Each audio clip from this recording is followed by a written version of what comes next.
সাদাকাল্লাহুল আলিয়্যুল আযীম। সকল প্রশংসার মালিক কে? আল্লাহ। সেই মহান রবের প্রশংসা করি যিনি আমাদের মালিক, হায়াতের মালিক, মৃত্যুর মালিক, রিজিকের বন্দোবস্তকারী, আসমান জমিনের সার্বভৌমত্বের অধিকারী, যিনি আরশের উপর সুমহান প্রতিষ্ঠিত, সকল কর্মের বিধায়ক, সকল বিষয়ের পরিচালক। সেই মহান রবের প্রশংসা করি যিনি তার দেওয়া হেদায়েতের বাণী আল কোরআনের ৩ নম্বর সূরা সূরাত আলে ইমরানের প্রথম থেকে আজকের এই দর্শে আমাদেরকে বসার তৌফিক দান করেছেন। সেজন্য রব্বুল আলামিনের প্রশংসা করে অন্তরের অন্তঃস্থল থেকে কালিমাতুশ শুকরিয়া আদায় করি, বলুন আলহামদুলিল্লাহ। দুরূদ ও সালাম বিশ্বনবী মানবতার আলোর দিশারি রাহমাতাল লিল আলামিন, যার পরবর্তীতে আর কোনো নবীর আগমন নেই, সে নবীর উপর দুরূদ ও সালাম পড়ি, বলুন সাল্লাল্লাহু আলান নবিয়্যিল উম্মি ওয়া আলিহি ওয়া সাল্লাম। আমরা আজকের এই দর্স শুরু হবে সূরাতুল আলে ইমরান থেকে। এর আগে সূরাতুল বাকারা এর শেষের দিকের কিছু আলোচনা আমরা একটু করতে চাই। বিশেষ করে আয়াতুল কুরসি 255 নম্বর আয়াতের পর থেকে আল্লাহ রাব্বুল আলামিন এখানে আমাদেরকে একটি বিশেষভাবে কিছু জিনিস আলোচনা করেছেন ধারাবাহিকতায়। আয়াতুল কুরসিতে আল্লাহ রাব্বুল আলামিন তার নিজের মর্যাদা, ক্ষমতা, তার নিয়ন্ত্রণ, আসমান জমিনের একচ্ছত্র আধিপত্যের কথা তিনি স্পষ্ট করে দিয়েছেন আমাদেরকে। তার পরবর্তীতে আল্লাহ রাব্বুল আলামিন 3টি বিষয় আমাদের সামনে উপস্থাপন করেছেন। প্রথমত সুদ অর্থাৎ প্রথমত আমাদেরকে সাদাকার ব্যাপারে আল্লাহ রাব্বুল আলামিন বলেছেন যে তোমরা সাদাকা দাও। এরপরে সুদের বিষয়টি আলোচনা এসেছে যে সুদ ইসলামে হারাম। সুদ প্রত্যেকটা সমাজের জন্য একটা ব্যাধি। সুদ হচ্ছে পুঁজিপতিদের একটি নিয়ন্ত্রণের সিস্টেম। সুদের মাধ্যমে পুঁজিপতিরা সমাজকে গ্রাস করে, নিয়ন্ত্রণ করে, নিজেদের অধীনে নিয়ে নেয়, এবং কি যারা অভাবগ্রস্ত তারা ধীরে ধীরে আরও অভাবী হয়, আর যারা পুঁজিপতি তারা ধীরে ধীরে আরও পুঁজিপতি হয়। যার কারণে সমাজের মধ্যে তাদের কোনো বন্ধন আর থাকে না, শুধুই থাকে সম্পর্কটা টাকা পয়সার মধ্যে। মানুষের কোনো সম্পর্ক থাকে না। মানুষকে কোনো ধরনের সম্মান করে না।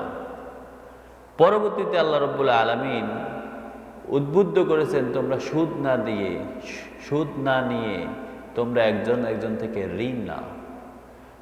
ঋণের ব্যাপারে আল্লাহ রাব্বুল আলামিন বলেছেন যে তোমরা প্রথমত বলেছেন যে সুদের পরিবর্তে তোমরা যাকাত আদায় করো, সাদাকা দাও।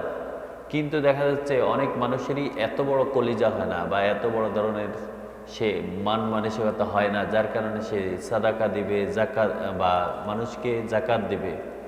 জাকাত তো দিতেই হবে, সাদাকা দিবে। তারপরে আল্লাহ রাব্বুল আলামিন বলেন তাহলে তোমরা ঋণ দাও। ঋণের ব্যাপারটা বিশেষ করে গত ক্লাসের শেষ দিকে আলোচনার সময় আমরা একটু বেশি আলোচনা করতে গিয়ে স্পষ্ট হয়নি আয়াত। 282 নম্বর আয়াতে আল্লাহ রাব্বুল আলামিন বলেন, হে ঈমানদারেরা, তোমরা যখন একজনকে ঋণ দিবে, ঋণটা অবশ্যই তোমরা তা লিখে নিবে। যখন নির্দিষ্ট সময়ের জন্য যে আমি ঋণ দিলাম, পরবর্তীতে 6 মাস পরে বা 1 বছর পরে এই ঋণটা আমাকে ফেরত দেবে, তখন তোমরা তা অবশ্যই লিখে রাখবে। এবং তোমরা যদি নিজেরা লেখক হও, নিজেরা যদি তা বুঝো যে লিখতে পারো, পড়তে পারো এবং নিয়ন্ত্রণ করতে পারো, অর্থাৎ ধারাবাহিকভাবে সামাজিকভাবে তোমরা দুইজনে যদি স্বয়ংসম্পূর্ণ হও, তাহলে নিজেরা লিখে নাও।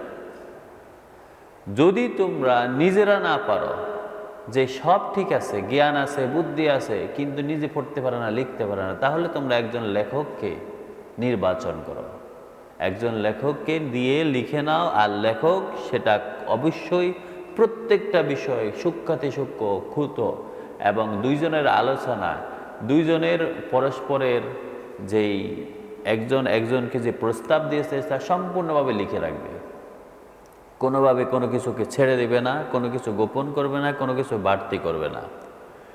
এরপরে যদি এরকমও না হয় যেই স্বয়ংসম্পূর্ণ নয়, আবার জ্ঞান আছে কিন্তু লিখতে জানে না, এরকমও না হয়, একটু বোকা টাইপের, একটু দুর্বল বা অসুস্থ, বা এরকম আছে যে লিখতেও জানে না, পড়তেও জানে না, আবার নিজে সাজায় গজায়ও কিছু বলতে পারে না, তাহলে তোমরা তোমাদের আত্মীয় স্বজনদের মধ্য থেকে একজনকে নির্বাচন করো যে তোমাদের পক্ষে এই প্রস্তাবগুলোকে, তোমাদের পক্ষে এই ঋণের ব্যাপারে তোমাদের যেন দলিলগুলো লিখে রাখে এবং নিজেদের প্রস্তাবগুলো লিখে রাখে।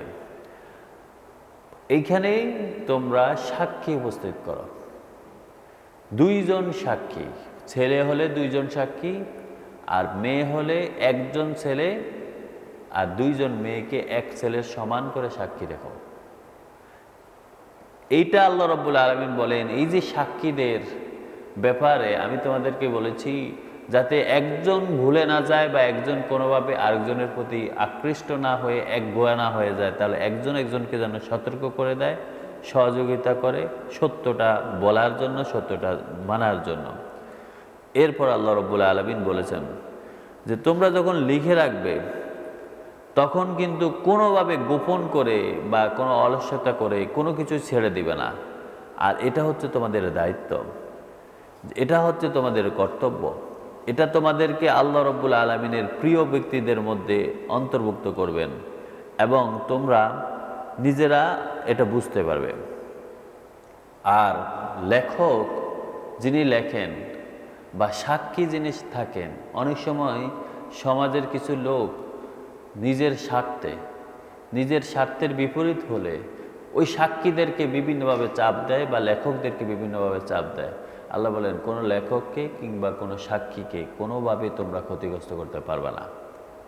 যদি তোমরা এটা করো তাহলে তোমাদের পাপাচারী হিসাবে চিহ্নিত হয়ে যাবে, আর পাপাচারীদের স্থান হচ্ছে জাহান্নাম।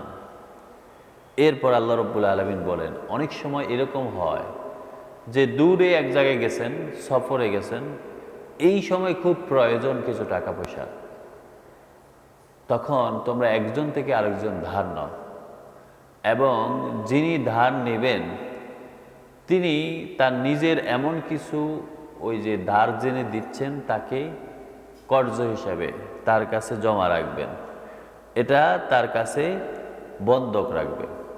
অতঃপর তারা যখন নিরাপদ স্থানে উপস্থিত হয় তখন তারা তাদের ওই বন্ধকের জিনিসগুলো ফেরত দিয়ে তাদের টাকা পয়সা তারা মিটিয়ে নেবে।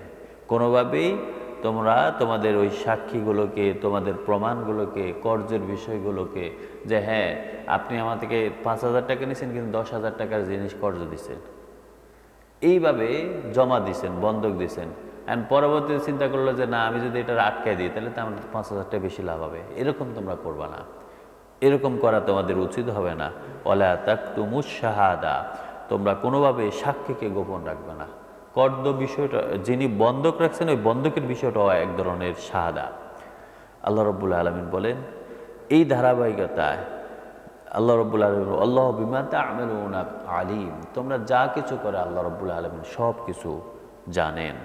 এরপর আল্লাহ রাব্বুল আলামিন তার নিজের আবার পরিচয় দিয়ে বলেন এই আসমান জমিনের সার্বভৌমত্বের মালিক, নিয়ন্ত্রণকর্তা একমাত্র আল্লাহ। কোনো কিছুই আল্লাহর কাছে গোপন থাকে না, যা কিছু তোমরা প্রকাশ করো কিংবা গোপন থাকো সব কিছুই তার কাছে জানা, এবং তিনি যাকে ইচ্ছা তাকেই আযাব দেন, যাকে ইচ্ছা তাকেই ক্ষমা করে দেন। সুতরাং তোমরা আল্লাহর ক্ষমা নেওয়ার জন্য কতটুকু নিজেকে প্রিপেয়ার করেছো, কতটুকু প্রস্তুত করেছো, এটা তোমাদের। এরপরে আল্লাহ রাব্বুল আলামিন ধারাবাহিকভাবে প্রতিটি নবীকে একই সিলসিলায় আল্লাহ রাব্বুল আলামিনের পক্ষ থেকে এক অদ্বিতীয় আল্লাহর পক্ষ থেকে নির্বাচিত রসুল হিসাবে ঘোষণা দিলেন যে প্রত্যেকটা রসুলের উপর ঈমানদারেরা এবং মুমিনেরা, রসুল এবং মুমিনেরা তারা বিশ্বাস করে আল্লাহর প্রতি, ফেরেশতাদের প্রতি, সমস্ত কিতাবগুলোর প্রতি, সমস্ত রসুলদের প্রতি। কোনো রসুলের মধ্যে তারা কখনোই পার্থক্য করে না। যখনই তাদের কাছে কোনো বিধান আসে, এক রসুলের পরবর্তীতে যখন আপডেট হয়ে নতুন রসুল এসেছেন, শেষ নবী মুহাম্মদুর রসুল্লাহ চলে এসেছেন, তার পরবর্তীতে আর কোনো রসুল আসবে না। এই ধারাবাহিকতা এক রসুলের পরে যখন আরেক রসুল আসতো, তখন ইমানদাররাও ঘোষণা করতো সামিআনা ওয়া আতাআনা, আমরা শুনে নিলাম, আমরা মেনে নিলাম। এরপর আল্লাহ বলেন, আমি কিন্তু কাউকে কোনো কিছু চাপাইয়া দেই না, কারো উপর যেটা সক্ষম নয় মানুষ, এটা আমি কখনো তার উপরে দেই না। বরং আমি কোনো ব্যক্তি যখন ভুলে যায় এবং ভুল করে, সে যখন আল্লাহর কাছে বলে যে আল্লাহ আপনি কখনো আমাকে আমাদের ভুলের জন্য অথবা ভুলে গেলে আমাদেরকে পাকড়াও করবেন না, আল্লাহ বলেন যে এইভাবে তোমরা দোয়া করতে থাকো, সত্যিই তোমরা ভুলেও যেতে পারো, ভুল করতেই পারো, যখনই আল্লাহর কাছে দোয়া করবে তখনই আল্লাহ তোমাদেরকে ক্ষমা করে দিবেন। আল্লাহ রাব্বুল আলামিন যেন আমাদেরকেও ক্ষমা করে দেন, আমিন। এই যে ধারাবাহিকতায় নবীদের সিলসিলা মহান রব্বুল আলামিনের পক্ষ থেকে, তার পরবর্তী সূরা হচ্ছে সূরাত আলে ইমরান। কোরআনের 3 নম্বর সূরা, সূরাত আলে ইমরান। আল মানে হচ্ছে পরিবার, আহাল বলে, আহালের বহু বচন হচ্ছে আল। আল্লাহ রাব্বুল আলামিন বলেন আলে ইমরান, ইমরান হচ্ছেন হযরতে ঈসা আলাইহিস সালামের নানা ইমরান আলাইহিস সালাম। তার পরিবারের ধারাবাহিকতা, তার পরিবারের পরিচয় এবং হযরতে ঈসা আলাইহিস সালামের পরিচয় আল্লাহ রাব্বুল আলামিন এই সূরার মধ্যে বিশেষভাবে আলোচনা করেছেন। প্রথমে আল্লাহ বলছেন আলিফ লাম মিম। এভাবে আল্লাহ 29টি সূরার প্রথমে এই ধরনের হরফগুলো ব্যবহার করেছেন। এগুলোকে বলা হয় হরফুল মুকাত্তাআত, বিচ্ছিন্ন হরফ। এর উদ্দেশ্য, অর্থ, সংশ্লিষ্ট বিষয় একমাত্র আল্লাহ রাব্বুল আলামিন জানেন। যদি তিনি কাউকে শিক্ষা দিয়ে থাকেন তাহলে তিনিও জানেন, আর যদি না শিক্ষা দিয়ে থাকেন তাহলে কেউ জানে না। মুমিনরা কখনো এর অর্থগুলো খোঁজে না, কারণ এগুলো হচ্ছে আয়াতে মুতাশাবিহাতের অন্তর্ভুক্ত। পরবর্তী আয়াতে আল্লাহ বলেন আল্লাহ, আল্লাহ লা ইলাহা ইল্লাহু, তিনি ছাড়া সত্য আর কোনো ইলাহ হতেই পারে না। আল হাইয়ুন আল কাইয়ুম, তিনি চিরঞ্জীব, তিনি চিরস্থায়ী, তার কখনো মৃত্যু হয় না। তিনি আদি, তিনি অন্ত, তিনি প্রথম, তিনি শেষ, তিনি আউয়াল, তিনি আখের, তিনি কাইয়ুম, তিনি সুপ্রতিষ্ঠিত। নাজ্জালা আলাইকাল কিতাবা বিল হাক্কি মুসাদ্দিকাল লিমা বাইনা ইয়াদাইহি, ও নবী আপনার উপরে যে কিতাব নাজিল হয়েছে সেই আল কিতাব পূর্ণাঙ্গ কিতাব, স্পষ্ট কিতাব। নাজ্জালা আলাইকা, আপনার উপর নাজিল করা হয়েছে, বিল হাক্কি, যথাযথভাবে, যথাযথ বিধানে, যথাযথ সময়ে, যথাযথ বিষয়গুলো এই কিতাবের মধ্যে আলোচিত হয়েছে। মুসাদ্দিকাল লিমা বাইনা ইয়াদাইহি, এই কিতাব এসে প্রথমত সত্যায়ন করেছে এর আগের ধারাবাহিকভাবে হযরতে আদম থেকে ঈসা আলাইহিস সালাম পর্যন্ত যত রসুল এসেছে সব রসুলের উপর আগত সমস্ত কিতাবগুলোকে সত্যায়ন করেছে। ওয়া আনজালাত তাওরাত ওয়াল ইনজিল, আল্লাহ বলেন এর আগেই দুইটি কিতাব আল্লাহ রাব্বুল আলামিন নাজিল করেছেন, সেটা হচ্ছে তাওরাত এবং ইনজিল। এই তাওরাত এবং ইনজিলও কি মহান রব্বুল আলামিনের পক্ষ থেকে নাজিলকৃত কিতাব। মিন ক্বাবলি হুদাল লিন্নাস, ইতিপূর্বে মানুষের হেদায়েতের জন্য এই কিতাবগুলো আগত হয়েছে। এই কিতাবগুলোকে আল্লাহ রাব্বুল আলামিন নাজিল করেছেন, এই কিতাবগুলোকে আল্লাহ প্রেরণ করেছেন, এই কিতাবগুলোকে দিয়েছেন। ওয়া আনজালাল ফুরকান, এবং আল্লাহ রাব্বুল আলামিন সত্য মিথ্যার পার্থক্যকারী হিসাবে আরও একটি কিতাব দিয়েছেন, সেই কিতাব হচ্ছে আল কোরআন, আল ফুরকান। কষ্টি পাথরের সামনে যেমন অন্য কিছুকে কষ্টি পাথর দিয়ে যেমন নির্ভেজাল নির্বাচন করা হয়, খাতগুলোকে বের করা হয়, ঠিক তেমনিভাবে আল্লাহ রাব্বুল আলামিন এই কোরআনকে নাজিল করে সত্য মিথ্যার পার্থক্য করে সত্যকে স্পষ্ট করে দিয়েছেন। ইন্নাল্লাযীনা কাফারু, আল্লাহ বলেন যারা কুফরি করেছে, বিআয়াতিল্লাহ, আল্লাহর আয়াতের সাথে, আল্লাহর বিধানের সাথে, আল্লাহর হুকুমের সাথে, আল্লাহ যা নাজিল করেছেন, আল্লাহ রব্বুল আলামিন যাকে প্রেরণ করেছেন, আল্লাহ রব্বুল আলামিনের পক্ষ থেকে যা আগত হয়েছে, যারা এটাকে লুকিয়ে রেখেছে, গোপন রেখেছে, অবিশ্বাস করেছে, অকৃতজ্ঞ হয়েছে, যারা আল্লাহ রব্বুল আলামিনের হুকুমের বিরোধিতা কাজ করেছে, লাহুম আযাবুন শাদীদ, তাদের জন্য রয়েছে কঠিন থেকে কঠিনতর শাস্তি। তাদের জন্য ক্ষমা থাকবে না, তাদের জন্য থাকবে শাস্তি। আল্লাহু আজিজুন, সে যদি মনে করে যে না আমি মৃত্যুর পরে পচে যাব, গলে যাব, হারাইয়া যাব, আল্লাহ বলেন না, আমি হচ্ছে পরাক্রম, আমি তোমারে ধরে উঠাইয়া নিয়ে আসবো হাসরের ময়দানে, বিচারের মধ্যে সবার সামনে তোমাকে আমি সেদিন লাঞ্ছিত করব। বিচারের মুহূর্তে তোমাকে প্রমাণ করে দিব তুমি যে বিশ্বাস করতে, আমার কিতাবের বিরোধিতা করতে, আমার কিতাবের সাথে কিতাবের হুকুমকে তুমি ক্ষুণ্ণ করতে, তুমি হীন করতে তুমি কত প্রচেষ্টা করেছে, আমি সব কিছু আজকে তোমাকে পাকড়াও করে দিয়ে দেবো। শুনতে কাম, কারণ আমি হচ্ছে দণ্ডদাতা, আমি হচ্ছি শাস্তিদাতা, আমি হচ্ছি অপরাধের, প্রত্যেকটা অপরাধের বিচারক হিসাবে আমি সেদিন অপরাধের বিচার করব এবং তার শাস্তি দেব। ইন্নাল্লাহ, ও ঈমানদারেরা, ও মানুষেরা, তোমরা সবাই ঘোষণা করো, শুনে রাখো, লা ইয়াখফা আলাইহি শাইউন, কোনো কিছু নেই যে জিনিসটা গোপন থাকবে মহান রব্বুল আলামিনের কাছে। আল্লাহর কাছে কোনো কিছুই গোপন থাকতে পারে না, কোনো কিছু গোপন কেউ রাখতে পারে না। ফিল আরতি, এই জমিনের ভিতরে, এই জমিনের ভিতরে তোমরা কোনো কিছুই আল্লাহর থেকে গোপন রাখতে পারবে না।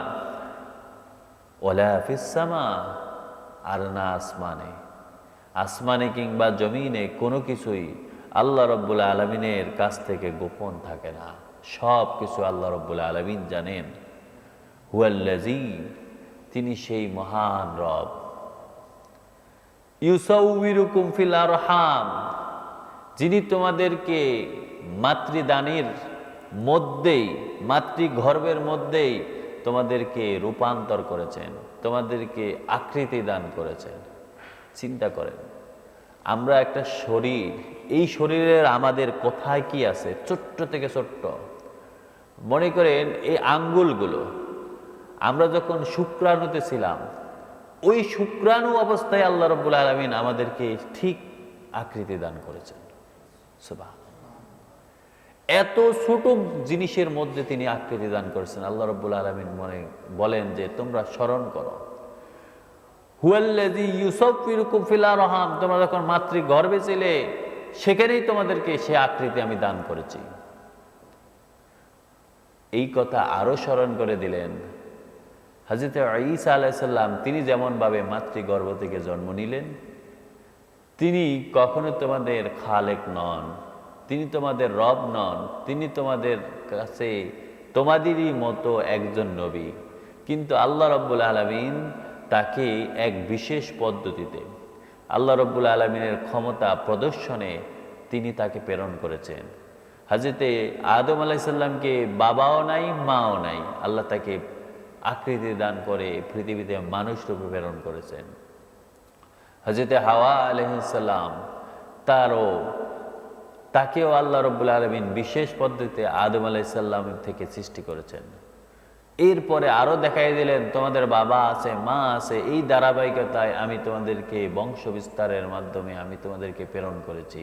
কিন্তু দেখো ঈসাকে দেখো, মায়ের গর্ভে আমি কিভাবে তাকে প্রেরণ করে দিয়েছি, বাবা নেই, তিনি তো এরকম আরহামের মধ্যে ওই নিখুঁতভাবে আমার আকৃতি দানে তিনিও সৃষ্টি হয়েছেন। সুতরাং তোমরা অন্য কিছু মনে করতে পারো না, তিনি হচ্ছেন সেই মহান রব যিনি তোমাদেরকে মাতৃগর্ভের ভিতরে রেহেমের মধ্যে তোমাদের সূরত, তোমাদের আকৃতি, তোমাদের গঠন তিনি তৈরি করেছেন। কাইফা ইয়াশা, যেমন তিনি ইচ্ছা করেছেন, যেমন তার মনে চেয়েছে, যাকে আল্লাহ রাব্বুল আলামিন যেমন গঠনে, যেমন সৌন্দর্য, যেমন লম্বা, যেমন খাটো, যেমন কালো কিংবা যেমন সুন্দর, তিনি যেমন ইচ্ছা করেছেন তেমনই তোমাদেরকে তোমাদের মায়ের রেহেমের ভিতরেই তোমাদেরকে আকৃতি দান করেছেন।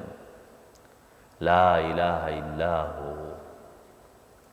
সুতরাং তিনি ছাড়া তোমাদের জন্য সত্য আর কোনো ইলাহ হতেই পারে না।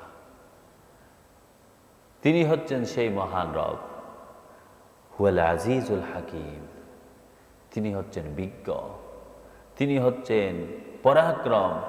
তোমরা যদি এখনো না বিশ্বাস রাখো, তোমরা যদি এখনো অবিশ্বাস করো, তোমরা যদি এখনো নিজেদের খেয়াল খুশি মতো চলো, তোমরা যদি এখনো তোমাদের রবের কাছে মাথা নত না করো, তাহলে মনে রেখো তিনি কিন্তু পরাক্রম।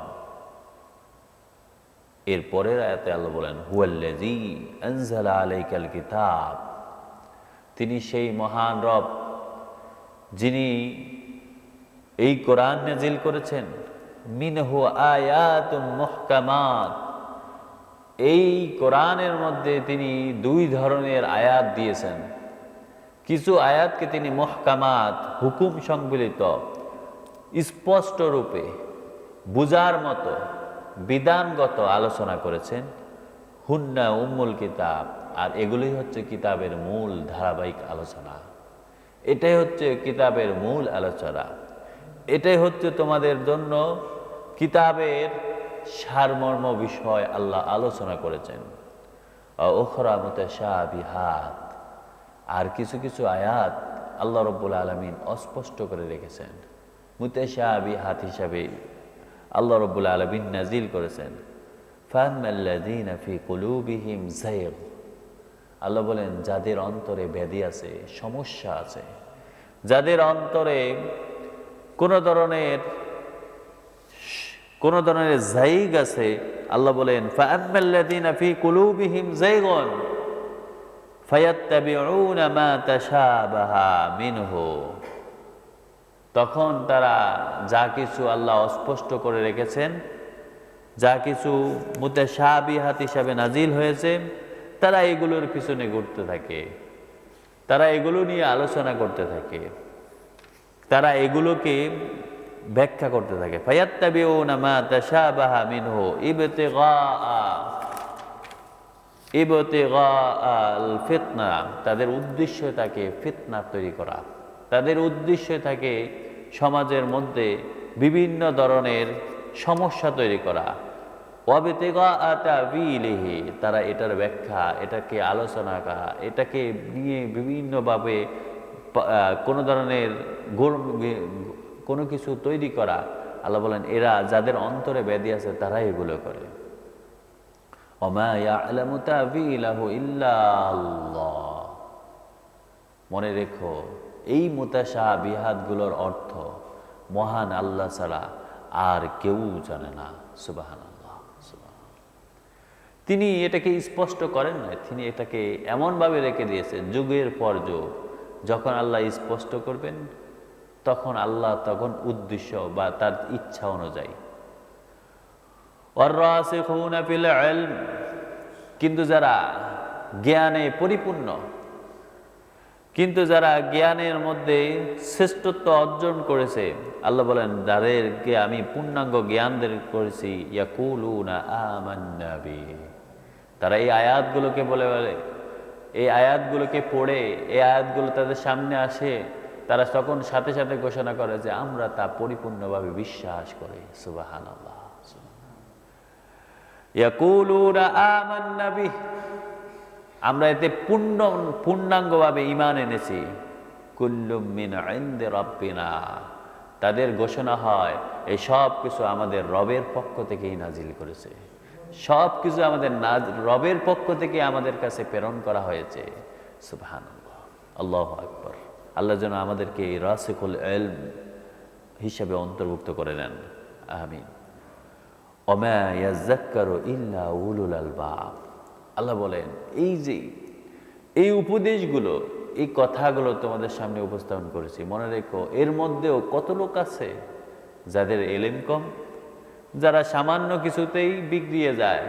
তারা কিন্তু তারা এতেই এই জিনিসগুলো থেকে উপদেশ নেবে না, এই উপদেশগুলো স্মরণ করবে না, এর থেকে শিক্ষা নেবে না।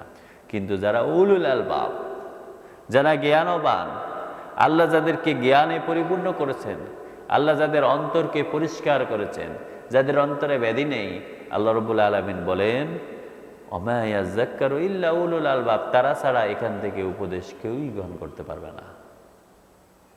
রব্বানা, তখন তারা দোয়া করতে থাকে, ও আমাদের মালিক, লা তুযিগ কুলুবানা, কখনো আমাদের অন্তরকে বিগড়িয়ে দিবেন না, বাঁকা করে দিবেন না, বাদা ইজ হাদাইতানা, যখন আপনি আমাদেরকে হেদায়েত দান করেছেন।